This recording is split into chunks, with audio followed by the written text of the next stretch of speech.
1892年，可以說是 Tesla 巡迴演講嘅一年。在大多數嘅時間裏，都是去不同國家去演講有關高電位同高頻嘅交流電實驗嘅理論。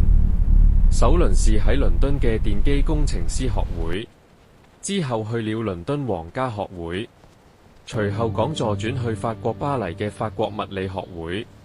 原定計劃喺巴黎做第二次演講時，Tesla 收到佢叔叔 Peter 嘅電報，通知佢母親嘅健康狀況出現問題，所以臨時取消了演講。當 Tesla 由巴黎回到家鄉加斯碧時，他母親已進入人生的尾聲。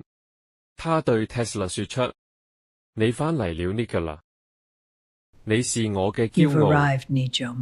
之後就喺復活節主日凌晨1點離開人世，其後葬於父親墓地旁邊。